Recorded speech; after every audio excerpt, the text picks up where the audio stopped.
En el programa anterior... No hay lugar más oscuro que aquel donde ya no se distingue la salida, donde las paredes no son de piedra ni de barro, sino de pensamientos en espiral, donde cada paso que se intenta dar lleva al mismo rincón, a ese hueco profundo donde todo pesa, todo duele y todo parece sin sentido. A veces, el que planea quitarse la vida no quiere morir, solo quiere descansar, solo quiere dejar de sentir ese nudo en el pecho, esa culpa sin forma, esa tristeza sin nombre. Quiere detener ese ruido que no cesa, el juicio interno que castiga, el cansancio de sí mismo que le ha convertido en rehén de sus propios silencios. No es fácil explicarlo, porque desde fuera la vida sigue, porque desde fuera parece que tiene todo: juventud, salud, amigos, futuro, pero desde dentro solo hay niebla, una niebla espesa que lo cubre todo, una voz que susurra que no merece, que no importa, que estorba. Y lo más cruel, que nadie lo va a entender. Y quizá lo más doloroso, que ya no confía ni en sí mismo para explicar lo que siente. Cuando alguien llega a ese punto, no es porque sea débil, es porque lleva mucho tiempo intentando ser fuerte sin que nadie lo note. Ha aguantado, ha callado, tragado, ha puesto sonrisas falsas y ha seguido caminando como si nada. Pero por dentro, cada día era más difícil. Y llega un momento en el que el cuerpo aguanta, pero el alma no. A veces lo gritan con gestos, a veces lo insinúan en conversaciones sueltas, otras lo lanzan como quien lanza una cuerda, una última señal, una súplica disfrazada de broma, de ironía, de comentario suelto. Y si no estamos atentos se nos escapa, porque duele mirar de frente el abismo de otro, porque es más fácil pensar que exagera, que manipula, que dramatiza. Pero no. Quien contempla el suicidio está pidiendo ayuda, aunque lo haga desde su propio laberinto. Y no todos quieren morir. Algunos solo quieren dejar de vivir así. Otros sí, han llegado al punto en el que sienten que no hay otra salida. Y ahí la mente ya no razona. Ahí no hay claridad, ni lógica, ni consecuencias. Ahí hay solo una cosa: desesperación. Es una palabra grande, áspera, pero exacta. Desesperación. Perder la esperanza. Y cuando se pierde la esperanza, el alma se cae al suelo. Y cuando el alma se cae, todo lo demás tambalea. Ni la familia, ni el amor, ni los amigos, nada sirve si ya no se siente como posible. Por eso es tan importante escuchar antes de que sea tarde. No escuchar solo con los oídos, sino con el alma. Detectar lo que no se dice, lo que se traga, lo que se repite. Porque hay frases que se repiten como mantras de un alma que se está apagando. No valgo para nada. Ya no sé qué hacer con mi vida. Todo me sale mal. Estaría mejor muerto. Solo soy una carga. Ya no le importo a nadie. Echo de menos cuando era feliz.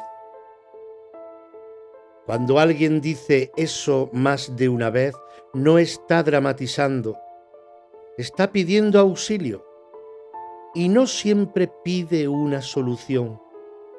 A veces solo necesita presencia. Alguien que se quede, que no lo intente arreglar todo, que no lo llene de frases hechas ni de buenos consejos, solo que esté, solo que escuche, que le haga sentir, aunque sea por un instante, que no está solo. Porque el suicidio no nace de la muerte, sino de la soledad, de la ausencia de sentido, de la desconexión total, de no verse reflejado en nadie. Y cuando eso ocurre, la mente no es la que manda, es el dolor el que gobierna.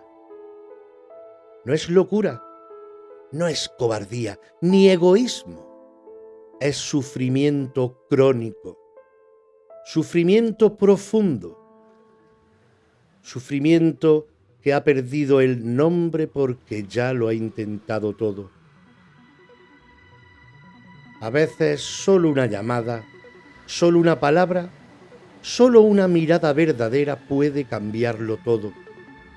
Porque hay quien estuvo a punto de irse y se quedó, y tiempo después, con ayuda, con acompañamiento, con alma, agradeció no haber cruzado la puerta. Por eso hay que hablar, por eso hay que nombrarlo, por eso este programa existe. Porque si una sola persona, una sola, al escucharlo, siente que no está sola, que su vida importa, que su alma puede sanar, entonces todo habrá valido la pena.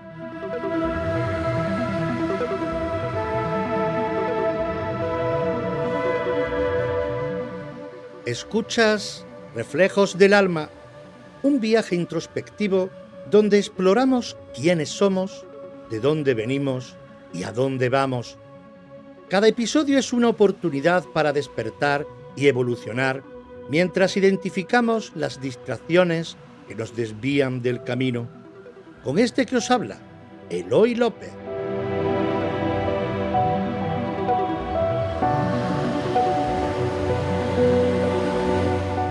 No siempre fue condenado, no siempre fue oculto, ni siempre fue tabú.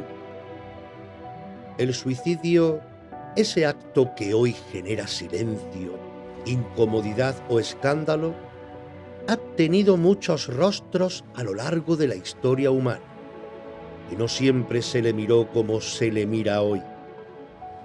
En la Grecia antigua, por ejemplo, la muerte voluntaria podía ser entendida como un acto de filosofía, de libertad interior, de coherencia con los propios principios.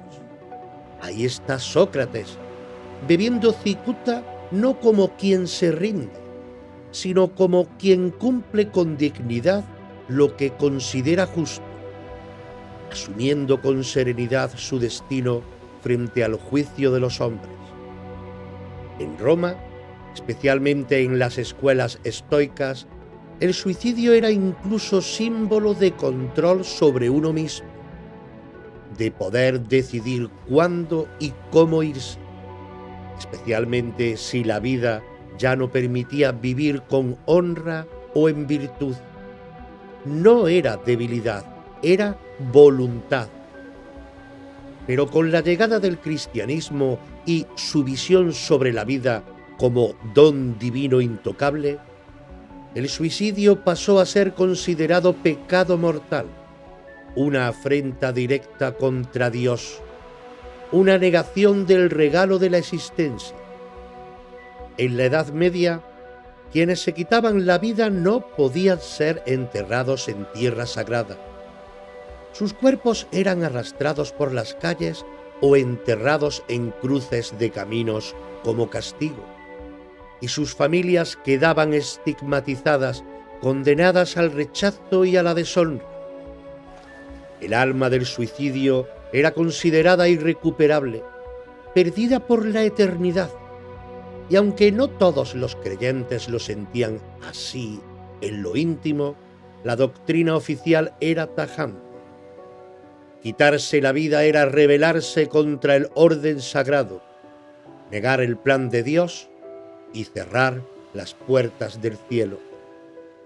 En el mundo islámico y en el judaísmo tradicional, también se considera el suicidio un pecado grave, un acto prohibido por la ley divina.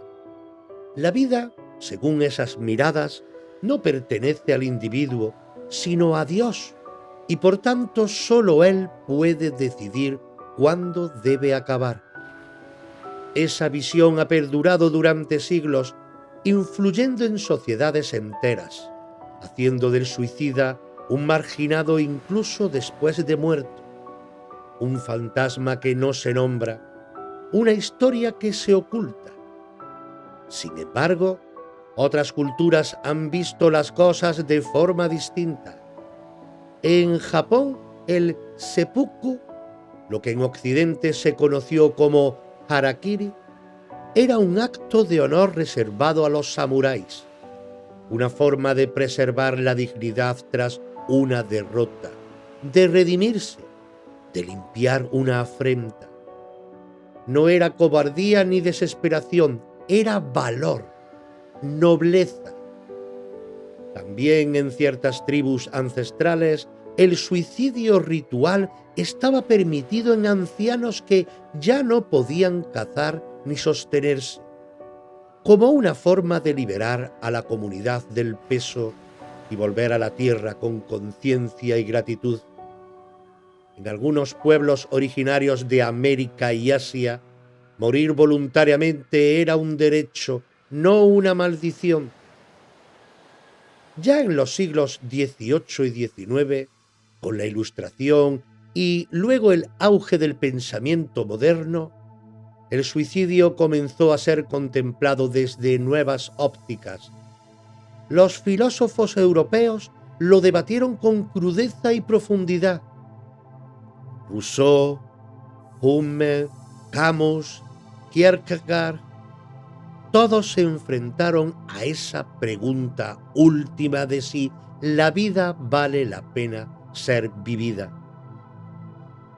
En paralelo, el romanticismo exaltó la muerte voluntaria como gesto trágico de amor o de belleza imposible, y la figura del suicida se volvió casi un símbolo de la sensibilidad extrema.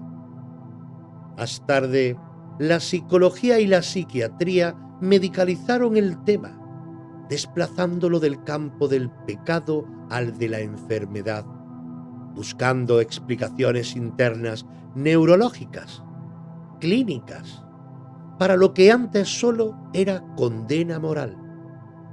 Hoy convivimos con todas esas miradas, a veces sin darnos cuenta. Aún hay quien lo considera una falta imperdonable. Otros lo ven como un error trágico. Algunos lo entienden como un acto de libertad y otros como una expresión de sufrimiento no escuchado. El suicidio ha sido rebeldía, castigo, redención, debilidad, acto de amor, síntoma de desesperanza o consecuencia de abandono. Depende de cuándo, de dónde, de quién y de cómo. Y tal vez ahí está la clave, en no reducirlo nunca más a una sola cosa, en no juzgarlo desde una única lente, en reconocer que es un fenómeno humano tan antiguo como el dolor, tan complejo como el alma y tan cargado de matices que ninguna época, por avanzada que se crea, puede encerrarlo en una sola definición. Mirar su historia no es justificarlo, es comprender que nuestra manera de enfrentarlo también es hija de sus tiempos y que tal vez ha llegado el momento de mirar más allá del juicio.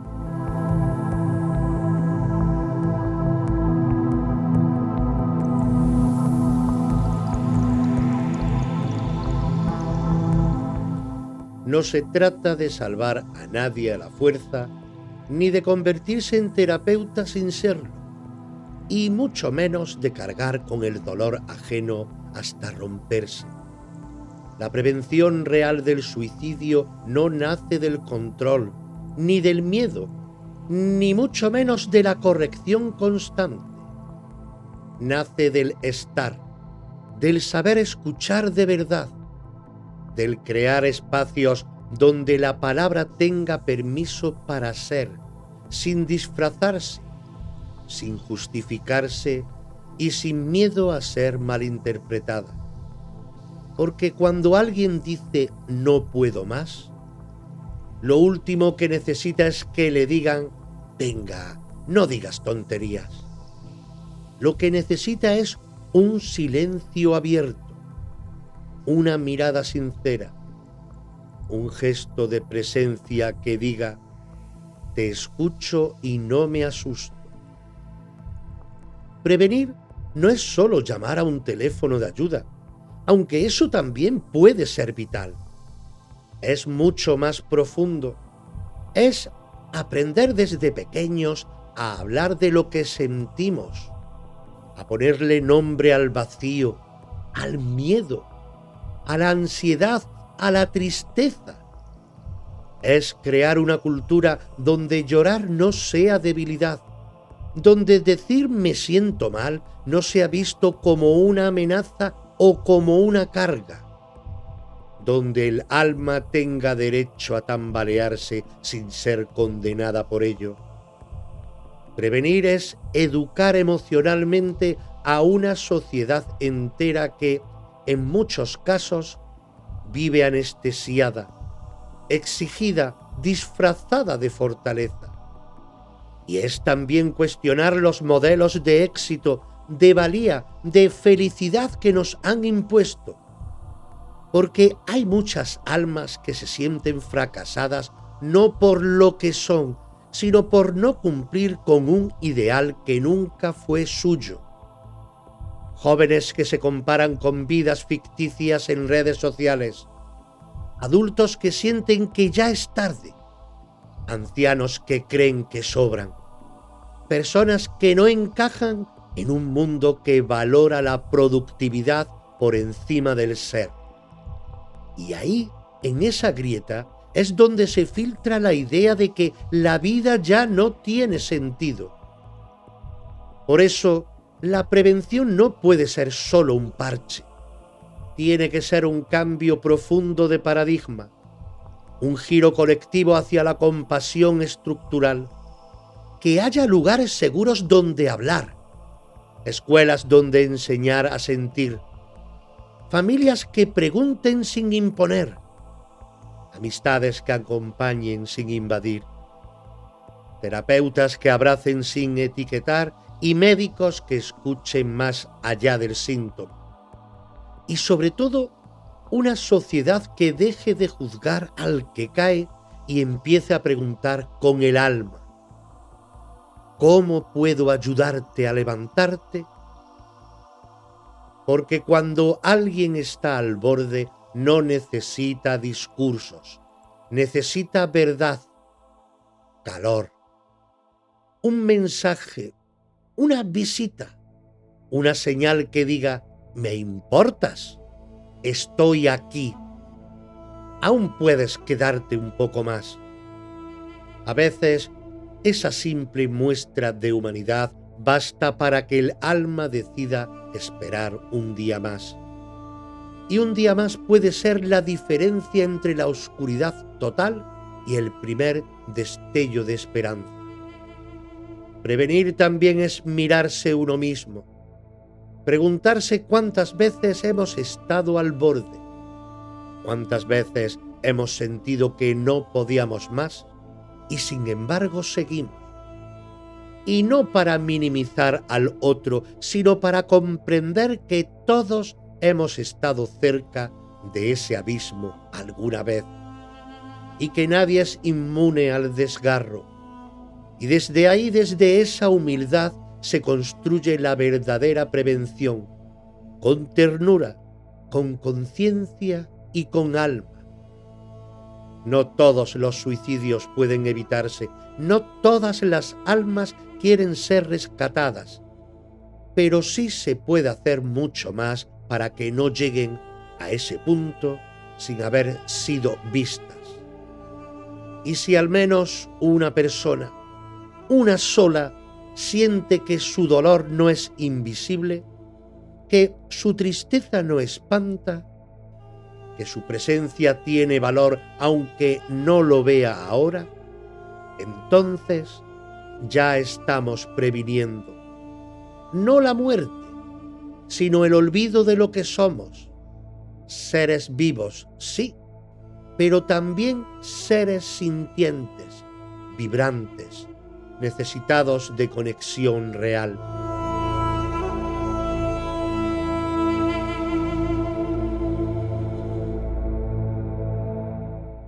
No siempre entendemos por qué alguien se va. No siempre hay cartas, ni explicaciones, ni despedidas claras. A veces, lo único que queda es una ausencia que duele, una frase que no se dijo, una foto que ahora pesa más, un lugar vacío en la mesa o en la memoria que ya no puede llenarse. Y sin embargo, en medio de todo eso también queda algo más. El alma de quien se fue no desaparece, no se borra, ni se desvanece en la nada, se transforma. Sí, ese alma, la que eligió marcharse, no necesita que la juzguemos ni que la santifiquemos. Necesita que la recordemos con verdad, con la dignidad de lo vivido, con el amor que hubo, aunque fuera caótico y doliera, y con la comprensión de que hizo lo que pudo con lo que tenía, con lo que sentía, con lo que entendía en ese instante. No fue una cobardía, fue una decisión tomada desde un lugar que quizás jamás podamos imaginar. Y desde ahí, lo único que podemos hacer es honrarla sin cargarla, dejar que se eleve sin atarla a la culpa, sin convertirla en sombra. No es fácil. Hay días en que la rabia puede más, días en que duele pensar que no estará más, días en que el amor se mezcla con preguntas que no tendrán respuestas. Pero el alma que se va no necesita que sigamos sufriendo por ella. Necesita que vivamos lo que ella no pudo, que abracemos lo que ella soltó, que miremos con ternura aquello que la quebró, que transformemos el dolor en semilla, en acto de conciencia, en mirada más humana hacia quienes hoy están al borde del mismo abismo, y a quienes se han sentido alguna vez tan rotos, tan solos y desbordados que han pensado en marcharse. Aún hay camino, aunque no se vea. Aún hay manos, aunque ahora no se noten. Aún hay sentido, aunque esté enterrado bajo capas de cansancio y confusión. Lo que hoy parece imposible, mañana puede cambiar. Lo que hoy parece insoportable puede encontrar alivio. Y si no sabes cómo, si no puedes solo, no te calles, no te aísles, no te creas el cuento de que no vales o de que molestas, porque alguien en algún lugar necesita que te quedes. Tal vez no lo sepas aún, pero es así. Este cierre no es un final, es una rendija que se abre, para que la muerte no tenga la última palabra, para que la vida no se viva desde el miedo, sino desde la presencia, para que los que se fueron no se conviertan en nombres tristes, sino en llamadas a la conciencia, y para que los que aún estamos aquí sepamos cuidarnos más, cuidarnos mejor, cuidarnos de verdad. A todas las almas que eligieron irse, os vemos, os sentimos, os honramos. A todas las almas que están pensando en irse, esperad un poco más. Tal vez después de este día algo cambie. También, tal vez después de esta escucha, una chispa vuelva a encenderse.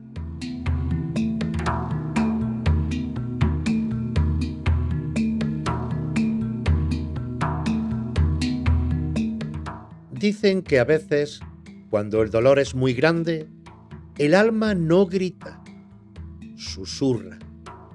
Susurra tan bajito que ni el cuerpo lo oye. Y es entonces cuando el silencio se vuelve más peligroso que cualquier tormenta, más mortal que cualquier enfermedad, más fuerte que cualquier palabra. Hay personas que caminan por el mundo con ese susurro dentro, personas que no piden ayuda a voces, pero que dejan señales en cada gesto, que sonríen sin alegría, que cumplen sin convicción, que siguen respirando sin saber para qué. Y a su alrededor el mundo gira, como si nada pasara, como si todo estuviera bien, hasta que ya no lo está. Este programa no ha sido para hablar de la muerte, ha sido y es para hablar de todo lo que pasa antes, del dolor que no se ve, del alma que se cansa, de las preguntas que se callan y del momento en que alguien, sin saber cómo, empieza a pensar en irse. No se trata de justificar ni de romantizar, ni siquiera de explicar lo inexplicable. Se trata de poner palabras donde solo había vacío, de mirar sin miedo aquello que solemos evitar, de acompañar sin querer salvar, de recordar que detrás de cada suicidio hay un ser humano que sintió que no podía más y una sociedad que quizá no supo cómo decirle sí puedes, pero no solo. Quizá tú has estado ahí, quizá alguien que amas ha estado o está a punto de estar. Quizá nunca lo digas, pero lo piensas a veces. O quizá simplemente necesites entender, comprender, perdonar o sanar. Sea cual sea tu lugar en esta historia, este espacio está hecho para ti, para que sepas que no estás solo, que hay otros que también han sentido ese susurro y que a veces basta con escucharlo juntos para que empiece a sonar diferente. En memoria de Casper, agosto del 2003, agosto del 2025.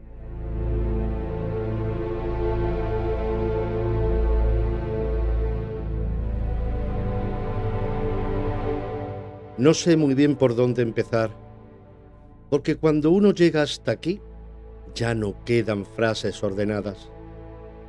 Todo dentro es ruido lento, como un mar que no rompe, pero que no se calma nunca. No ha pasado nada concreto, o quizá ha pasado todo a la vez. Demasiado tiempo sosteniendo cosas que no se sostienen solas. Demasiado esfuerzo para parecer normal cuando por dentro ya no quedaba nadie. No busco culpables. No hay una persona, ni un día, ni una palabra exacta. Es más bien una suma, una erosión, como si la vida poco a poco me hubiera ido borrando sin avisar. He intentado adaptarme, encajar, funcionar. He hecho lo que se supone que había que hacer, pero algo en mí se quedó atrás hace tiempo y nadie lo notó, ni siquiera yo. No quiero que nadie piense que esto es una huida. No lo siento así. Lo siento como una rendición tranquila, como dejar de apretar los dientes, como soltar un peso que ya no puedo seguir cargando. Hay batallas que no se pierden por falta de valor, sino por agotamiento. Si alguien se pregunta si lo pensé mucho, la respuesta es sí, demasiado. Y si alguien se pregunta si había otra salida, ahora mismo no la veo. No porque no exista, sino porque ya no sé mirar hacia ella. Cuando todo dentro se apaga, incluso la esperanza se vuelve un idioma extranjero. No escribo esto para que me entiendas, solo para que sepas que lo intenté a mi manera, pero lo intenté. Que amé como supe, que sentí más de lo que pude decir, y que no todo el que se va lo hace porque no quiera vivir, sino porque no sabe seguir viviendo así. Si algún día estás leyendo esto, ya no estaré aquí contigo. ¿Hola? ¿Hola? Estoy vivo. No debería estarlo y sin embargo lo estoy. Algo ocurrió. No fue un milagro ni una revelación mística, fue una interrupción, un detalle mínimo que lo cambió todo, un gesto, una presencia, una frase que no venía a salvarme, pero sí a quedarse. Y en ese segundo suspendido entendí algo absurdo y poderoso, que no tenía que decidir toda mi vida en ese momento. Decidí quedarme un día más, solo uno. Hoy ya van 37. No te voy a mentir, no todo está bien, pero sigo aquí, respirando, aprendiendo a pedir ayuda, descubriendo que incluso desde lo roto se puede reconstruir algo distinto, no mejor, distinto y suficiente. Si alguien escucha esto y siente que está escribiendo su propia carta, no la cierres todavía, déjala abierta, quédate un día más.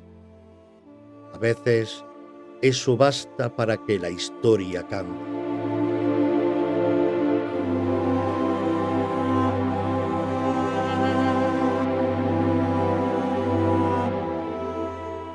Y si hoy hemos mirado hacia adentro, también te invito a mirar hacia atrás, porque la historia no está hecha solo de fechas y nombres, también está hecha de almas que caminaron antes que tú.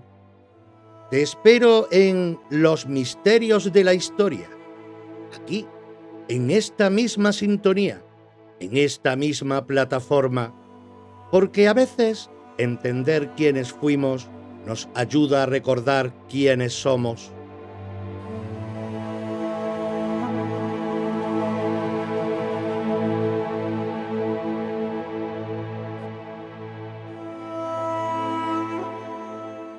Si deseas acompañarnos también desde Podimo, tienes 30 días gratis con mi enlace. Cada escucha en Podimo ayuda a mantener vivos los proyectos de ACRA. Lo encontrarás al final de la descripción.